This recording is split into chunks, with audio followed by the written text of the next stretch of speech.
waxaan ku soo barbaaray markii kacaankii maxamed siyaad uu dhashay dadkii u oomanaa inay cadaalad iyo sinaan la helo dhalinyaradii markaas ku barbaartay baan ahaa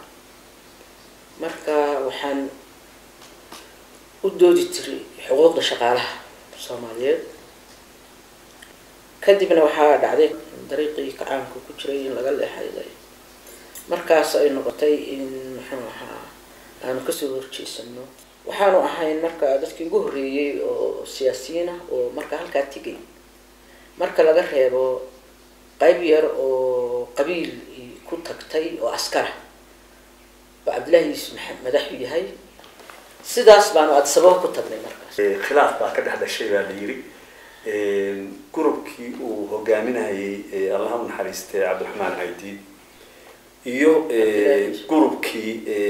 militariga ahaa oo Cabdullaahi Yuusuf khilaafkaas muxuu ku salaysnaa islaam khilaafkaas wuxuu ku saabsanaa urur ideology laha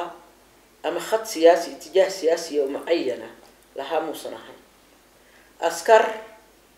انقلاب سميسي وصوع عروتي وقبيل سوسو كاشتي ومركا هو أركيسين قبيل كودي كعانكو كتوري حكمك بايا هاي لكن أنكو نكدوني أنكو حانو هاي ضد له استراتيجية دير يميت فوق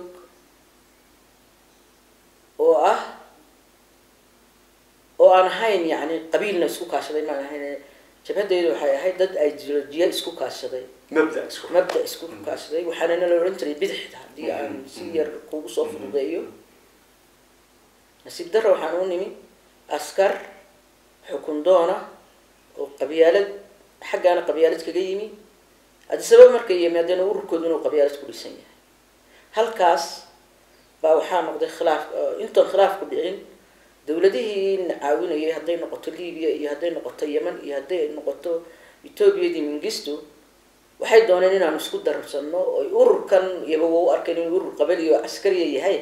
inay dadkan kale oo muxuu ahaa broad based waxa la yiraahdo urur sal ballaaran in laga dhigo bay u baahdeen marka kadib waxaa dhacay waxaa la isku khilaafay qaabka wadanka loo xoreynayo nimankan askar bay ahaayeen waxay u rabeen inay si fawda dhulka ku galaan ama dadka ay muxuu marba xabad ridaan iyo kan wax istiraatiijiyada lahayn oo ciidamada la dagaalamaan oo arrimahaas taas inaguna waan diidnay waxaan rabnay dadka Soomaaliyeed inaan u bislayno bedeli kara nidaamkii Maxamed Siyaad kaasoo ka maran qabyaalad iyo wajigarad oo ku dhisan cadaalad iyo dimuqraadiyad arrinta aad bay uga xumaadeen isla markaana maadaama dawladda Itoobiya iyo dawladaha waxna siinayay oo dhan ay dawlado hanti wadaaga ay haayeen waxay u arkeen in Abdullaahi wuxuu arkay ninkii bedeli lahaa inuu Cabdiraxmaan Caydi yahay marka ma suurtoobi karto nin shalay yimi oo ideology gaar ah wata iyo muxuu ahaa Soomaalinimo in villa Soomaaliya uu tago waxa dhacday marka jabhadii golaheedii dhexe inuu kala jabo khilaafkaas qabaliga awgeed laba jinaax la noqdo marka jinaaxayagii dimuqraadiga ahaa iyo jinaaxoodii aanu marka u bixinay jinaax rajciya oo imbreliyada caalamiga ku xidhan oo Nairobi laga xukumo buu ahaa odayaal Nairobi fadhiya ay xukumi jireen oo Kambrador waxa la yiraahdo gafanayaal dhiiguratayaala oo fadhiya Nairobi oo awaamirta Abdullaahi Yuusuf siin jiray oo garashadooduna aad u gaabnay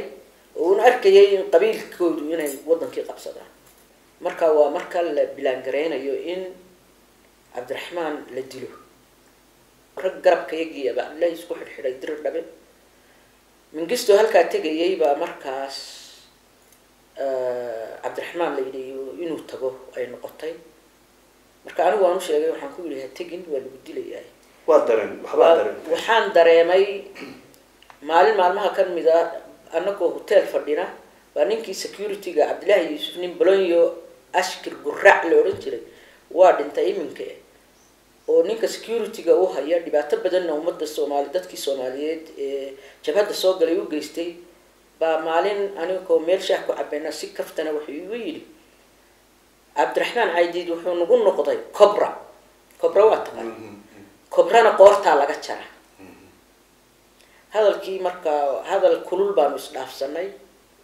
sidii baan kaga imi marka Cabdiraxmaan baan u sheeganay horta bilaankaagii dilkii bilaankaaga waa la sameeyay waxa kale shaki galiyay baabuur bay u soo direen ay yiraahdeen baabuurkan raac oo Cabdilaahi Yuusuf Seedigi waday marka waan diiday waxaan ku yiri baabuurka ma raacays baabuurkii sidii uu ku noqday marka waxaan leeyahay keen diyaarad ma ku soo jaraya diyaarad waa mustaraanay tigirkii baan soo iibiyay saasuu ku tagay laakiin waan diiday laakiin wuxuu igu yiri waan tagaya adigana saddex sababood awgeed كاول ولي مايو هدان دينتو شهيد بان نقونيا waa dardaarmay in qof kasto yaqaana ajnabi iyo Soomaali baa soo dhaweyn ka helaysid adiguna inaan ogahay inaad xaruntaada ku filanta aniguna aan shahiid noqonay saddexdaas markuu dir dhibatigay sabti ahad isniin salaasa arbacana waa la dilay waxa dhacday maalintii oo dhan in la daba socday meeshu maraba waxa lala sugayay laba nin oo saaxiib ahaayeen isniin waxa uu tagay nin Cabdi Maxamuud Amiin la yiraahdo fanaanka weyn ee caanka ah ee wadaniga ah iyo Iikar Maxamed Xaaji Xuseen oo garanaysaan uu dhalay Xaaji Maxamed Xuseen labadaas oo aaday saaxiib ahaayeen baa markii hore dhan la sugayo la leeyahay markii hore SNMtu la socday marka SNMtu way hubaysnayd lama dili kareynin marka waxa la yiri labadii nin oo kale loo cidiro labadaas markii yimaadaan buu raacayo SNMta ka haraya tiba dhacday telefoon baa la soo diray waxa la yiri wayna yimaadaan Iikar iyo isaga loo sheegay waxa la Iikar iyo wayna yimaadaan telefoon buu soo diray wuxuu yiri Iikar iyo wayna timaadaan shirka markay yimaadaan SNMtu ka hara marka maalintii oo dhan bay wada socdeen iswareysanayeen arrimahan siyaasadda oo aad u kulkululaa laba mingisana uu joogay shirka SNMT iyo midnimadii labada urur baa la eegay habeenkii oo dhan baa la daba socday maghribkii 7 maghribnimo iyagoo marka intay soo casheeyeen saddexdoodii Cabdiraxmaan dhexda ku jiro labadoodina iyaga baa la soo daba galay waxa soo daba galay nin maskaraata ah baa marka toogtay oo sharp shooter محمد حبيب something بيسدير عبد الله ما اسمه هاي عبد الله وانين رير مهدا ورير آذن مهدا oo borgaarkiisa ah oo rag Liibiya u soo tababaro very sharp shooter oo markiiba ragga wadnuhu kala helay muxuu ahaa Cabdiraxmaan waliga ku dhuftay markii dabuu dhacayna dhafoorku kaga dhuftay iyo Iikar Xaaji Maxamed Xuseen Cabdi Maxamuud nasiib wanaag waxa dhacday inuu isna dhacay xabad ku dhacday laakiin si khafiif ah ugu dhacday dabeedna uu ka tagay wuxuu mooday rag inay wada meedihiin Cabdi Maxamuud marka ma dhiman uu ninkii uu عرارة عبد الله يوسف يبابور كنين كقاضي لها ميل بيكوسيقيا حبضنا والله مقليا وايو حيكوسو سعودين قرقي جبهد وعبد الله يوسف الدقية عبد الرحمن دين عكد الدقية نينك قبل كاس أوسر رئينا وكل جرا سببتو مرضي عكرتو أفر حرون حدود وعيدن كالدقية وجبهد الدقية تاي نرجل للدلو سيدا سبابور كيكوسو دقاقي سينينكي وقاضا حبضيه مركي مقلين بابور كاسو دقاقي نينكي واسو قاضا bay qaadeen marka waxay leeyihiin soo tusragiina dishay meedki nin isbar rijal yiraahdo iyo Cabdilaahi Yuusuf Seedigi oo ina ciridyaanbo iyo isbar rijal saddexdaas ay ahaayeen saddexdii markay soo dul taageen Cabdi Maxamuud baa ka ay way naxeen marka baaburkii bay degdeg u galeen cararay wararka ay qaado dhagax buu qaado baaburkii buu gadaal kaga dhuftay waxa jabtay muraayada dambe sidii bay ku cararay maanta wixii dhacay iyo shalay wuxuu jabhadii ku sameeyay waa wax xiriir islaan Cabdilaahi Yuusuf waa nin u adeega Itoobiya waxyaabihii ay Cabdiraxmaan iskaga soo horjeesteen ay kamid ahayd in wax ummadda Soomaaliyeed untaba oo aan qabiil ku salaysnayn oo cadaalad aynu sameyn taas buu Cabdiraxmaan ku dhintay wuxuu u dhintay ummadda Soomaaliyeed sidii ay xal nabadgelyo iyo dimuqraadiyad u helayeen halgankiisina dadka Soomaaliyeedna ilaa hadda way wadaan waana u aargudayaan aniguna waan wada laakiin dagaalka aan maanta Cabdilaahi Yuusuf ku wado wuxuu isku xidhayaa dagaalkii hore iyo dagaalkii dambe laga bilaabo wixii imgaati ka dhacay dhibaatada igu weyn oo maanta aan aad iyo aad uga xanuunsadaa waxa weeye inuu dhulkii Soomaaliyeed iyo dadkii Soomaaliyeed iyo ciidii Soomaaliyeed muqaddasa inuu cadawgii ummadda Soomaaliyeed soo hogaamiyo taas aniga waxay igu noqotay inaan dagaalkaygii si laba jibaaro ilaa waxa maanta dhacaya in dalkii iyo dadkii iyo ummadii oo dhan la baabi'iyo halbowlayaashii dhaqaalaha la burburiyo oo cadawgeeyay jiritaanka ahaa uu soo hogaamiyo ummadda mas'uuliyadda Cabdilaahi Yuusuf iyo kuwa uu wato ayaa ka mas'uula ummadda Soomaaliyeedna maanta waxa hortaala inay arintaas xoogooda iyo maalkooda iyo maskaxdooda isu geeyaan sidii looga saari lahaa dalka Soomaaliya ciidamada Itoobiya ee dalkeeni ku soo xadgudbay Cabdilaahi Yuusufna loo keenay maxkamad caalami ah oo wixii hore iyo wixii dambe uu geystayba looga abaal marin lahaa